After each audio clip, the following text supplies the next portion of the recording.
Alors, bonjour tout le monde. Je suis avec Rocco Galati aujourd'hui, l'avocat qui a déposé une poursuite contre le gouvernement du Canada, d'Ontario et je crois également la ville de Toronto le 9 juillet. Alors, Maître Galati, bonjour, ça va bien? Oui, ça va bien. Merci, Stéphane. Désolé que je ne peux pas être à Montréal physiquement samedi. Montréal me manque beaucoup. J'ai passé 5 années entre 1979 et 1984 à Montréal et à Québec, mais désolé, j'ai des petits-enfants. Je ne peux pas aller à Montréal. Vous êtes tout pardonné. Ce qu'on va faire aujourd'hui, c'est vraiment de rassurer les gens sur les procédures qui sont en cours présentement. Et ce qui fait peur aux gens, c'est la notion du masque. Aujourd'hui, on va parler du masque. Et là-dessus, vous pouvez répondre en anglais puisque c'est un langage plus technique là, au niveau légal. Donc, qu'est-ce qui se passe en Ontario présentement au niveau du masque? Je suis en pleine préparation pour l'injonction, mais quelque chose est arrivé il y a 5 jours qui m'a retardé un peu parce que le ministre de l'Éducation en Ontario a annoncé que les enfants qui ont au-delà de la 4e grade de l'école élémentaire doivent apporter des masques. Donc, on va attaquer pas seulement l'ordre municipal vis-à-vis les masques, mais aussi à la fois dans la même injonction l'ordre du ministre de l'Éducation vis-à-vis les enfants. Qu'est-ce que c'est qu'une injonction? On entend souvent ce mot-là. Juridiquement parlant, qu'est-ce que c'est une injonction? Une injonction, c'est un ordre de la Cour d'arrêter une action de quelqu'un ou des officiels, des fonctionnaires du gouvernement jusqu'au point dont la Cour a déterminé une autre cause. Nous avons déjà déposé en Cour supérieure la cause le 6 juillet de cette année. Donc, l'injonction dit arrêter l'application des ordres vis-à-vis les masques mandatoires jusqu'au point dont la Cour décide cette cause-ci. OK, parfait. OK. Alors, présentement, le projet d'injonction devrait être déposé quoi au mois d'août? Expliquez-nous. Moi j'espère et je prévois que ça serait déposé d'ici avant la fin du mois d'août. Oui. OK. Je sais que les gens sont pressés. 2-3 semaines d'ici. Oui. OK. Je sais que les gens sont pressés. On dit on veut rapidement enlever les masques et tout ça. Par contre, on sait que les politiciens nous parlent et les fonctionnaires nous parlent de devoir porter le masque encore 2-3 ans. Donc, on peut relativiser, là. Hein? Donc, 2-3 semaines avant le dépôt d'une injonction. Étant donné les intentions des gouvernements, soit fédéral, provinciaux, municipal, qu'ils veulent que nous gardions les masques jusqu'à la mort. Attendre 2-3 semaines, 4 mois de plus. Oui. Écoutez, il faut le faire bien au lieu de vite. Voilà. Okay? Et voilà. Et ça, j'espère que le message est compris parce qu'on a beaucoup de pression, beaucoup de messages et ça se fait pas un cliquement de doigts. Pardon. Les gouvernements ont bien planifié leur geste de faire porter les masques, vaccination obligatoire et tout. Donc, ce n'est pas un petit dossier. Et il n'y a pas beaucoup d'avocats, en passant, qui ont le courage de Rocco Galati de s'attaquer.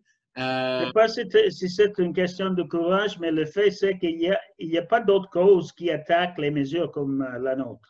Exactement. Et vous savez que les cours n'ont pas la réputation d'avoir la vitesse de la lumière. Comprenez-vous?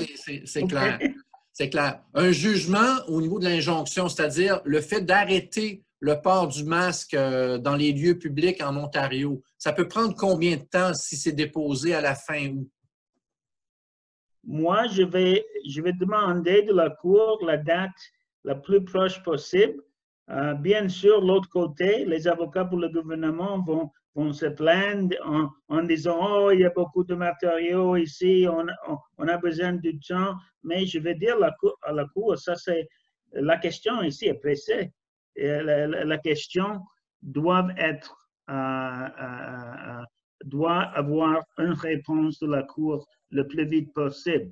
Donc, j'espère qu'à la fin de septembre, la première semaine d'octobre, on peut se présenter devant la Cour, soit physiquement, soit par Zoom ou par téléphone, par exemple, pour faire des arguments. Après ça, c'est au juge de décider, à prendre son temps pour rendre une décision écrite. Normalement, une fois qu'on est entendu, une décision dans une urgence d'injonction, ça peut prendre combien de temps? Normalement. Ben, j'ai vu des réponses entre une semaine et quelques mois. Ça dépend du juge, vraiment. OK. Alors, si Rocco Galati remporte une victoire, ça va durer combien de temps au niveau de l'injonction? La durée c'est jusqu'à temps que vous alliez en cours pour débattre de l'argument, c'est ça? Non, ça va durer jusqu'à la fin du procès de l'action qu'on a déposé. Ah, OK, oui, le 6 les autres mesures, des déclarations qu'on veut de la Cour, tout ça, ça peut durer des années. Ouais, ça peut être très long. OK, parfait. Et ce que vous aviez abordé au niveau du statement of claim, donc la poursuite, ça, on a écouté, ça peut aller même très probablement, et même c'est pratiquement certain, en Cour suprême. Oui, oui. La poursuite qu'on a déposée le 6 juillet va aller à la Cour suprême. Soit si on perd, si le gouvernement perd, je suis certain qu'ils vont faire appel jusqu'à la Cour suprême. Donc, en réalité, il faut bien comprendre que la poursuite qui couvre vraiment tous les sujets au niveau de l'inconstitutionnalité des mesures du COVID-19 protège tous les Canadiens. Si on gagne, tous les Canadiens vont être protégés. Et pour ce qui est de l'injonction, encore une fois gagné, ben, au niveau de l'Ontario, ce serait, le port du masque serait reporté jusqu'à ce qu'il y ait un jugement concernant la Il faut comprendre parce qu'il y a des décisions d'ailleurs en Roumanie, en Austrie, 3 États des États-Unis qui ont déclaré les mesures pas constitutionnelles, mais il faut arrêter un peu. Ils ne se sont pas mis au fond de la question. Toutes ces déclarations-là, toutes ces décisions-là étaient basées sur le niveau technique que les ordres n'étaient pas émis par le Parlement, mais par l'exécutif. Ah, je comprends. Je comprends. Mais ici, en Ontario, le Parlement a passé plusieurs de ces ordres. Donc, ce n'est pas la même chose. Nous autres, on n'attaque pas seulement la procédure des ordres, mais c'est le fond. Mais le fond, le substantif. C'est la raison pour laquelle, en Roumanie, la Cour suprême a déjà statué, dans le fond, c'est ça? Oui, oui.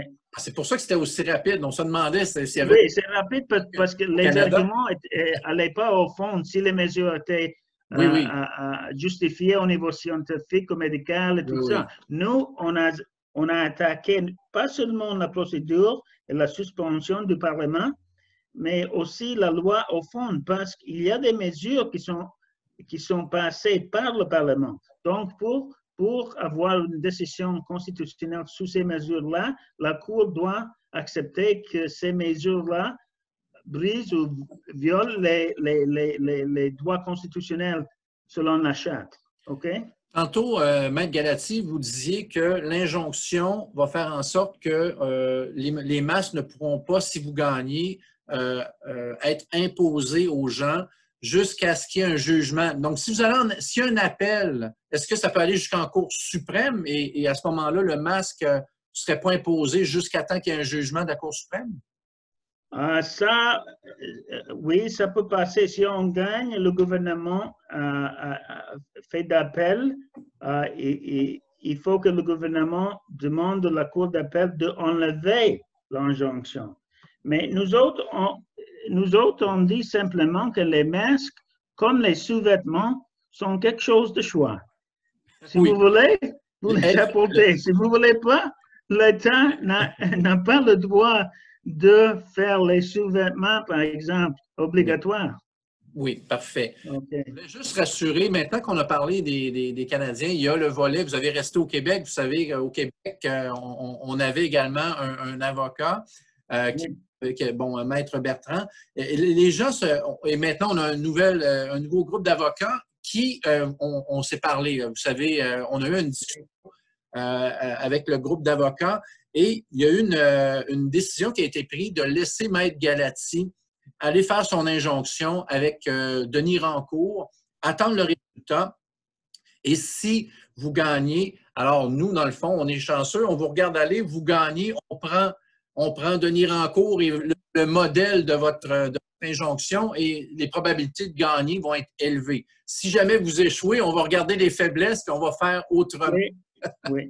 C'est oui, ça. Donc, je pense que ça, c'est la façon de procéder parce que si on fait toutes les deux causes à la fois, c'est en effet une cause.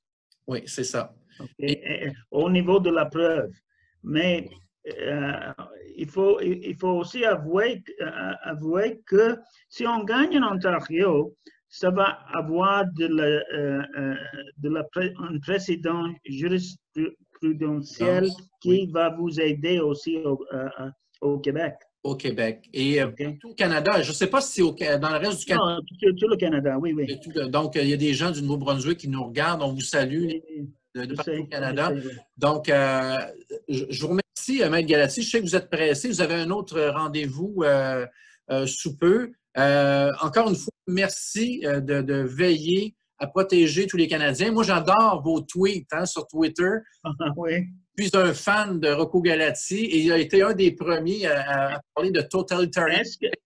Est-ce que si tout le monde veut se rendre au courant de la cause en Ontario, je vais dire en anglais mon Twitter handle. OK, it's Rocco Galati Law. ROCCOGALATI Law. L-A-W. Et si tu, Stéphane, le peux répéter en français, comme ça je ne me trompe pas. Oui, bien. Si tout le monde on va l'écrire dans le bas de l'écran. On va l'écrire dans le bas de l'écran, oui. Comme ça, tout le monde me suit sur mon Twitter. C'est là que je poste des articles et ce qui va passer avec la cause ici, la poursuite en Ontario, OK? Oui, et j'aime le style incisif de Rocco Galati. Disons que c'est très épicé. J'aime bien. Mais écoute-moi, c'est toute ma mère. Ma personnalité, c'est 110%, ça vient de ma mère. Ça vient de votre mère. Elle était morte il y a 6 ans, à l'âge de 95. God bless her. Mais elle m'a enseigné tout. Oui, mais il y a un petit côté du père aussi, parce que le père, à un moment donné, a dit « You can kill me once, but you won't threaten me twice. » Vous pouvez me tuer une fois, mais vous ne me menacerez pas 2 fois. N'est-ce pas? Oui, et il a dit ça à un tribunal de, comment est-ce qu'on dit en français, court martial? Oui, une cour martiale. Sous le gouvernement de Benito Mussolini. Mon père a passé 5 ans dans une chambre de concentration parce qu'il résistait à Mussolini. C'était un anarchiste, mon père. Donc, il a dit pas ça à sa femme. Il a dit ça au gouvernement de Mussolini. Il a dit ça au gouvernement. Et aujourd'hui, on a le fils de M. Galati qui est là pour défendre tous les Canadiens. Moi, je vous salue. Je vous remercie infiniment parce qu'il y a un seul Rocco Galati. Ça en prendrait des dizaines pour défendre les Canadiens. Heureusement, vous existez. Et c'est toujours... Oui, mais écoute, Stéphane, il faut dire que tous les Canadiens doivent garder ses droits constitutionnels. Les droits constitutionnels ne sont pas pour acquis. Il ne faut pas les prendre pour acquis. Il faut les défendre. Bien sûr. Et pour les défendre, il faut faire preuve d'un peu de courage, de beaucoup de courage. Et il faut être prêt, à mon avis, à tout perdre pour tout gagner. C'est ce que je dis aux gens, c'est à un moment donné, si on veut garder tous nos acquis, nos droits, donc... Et merci à toi.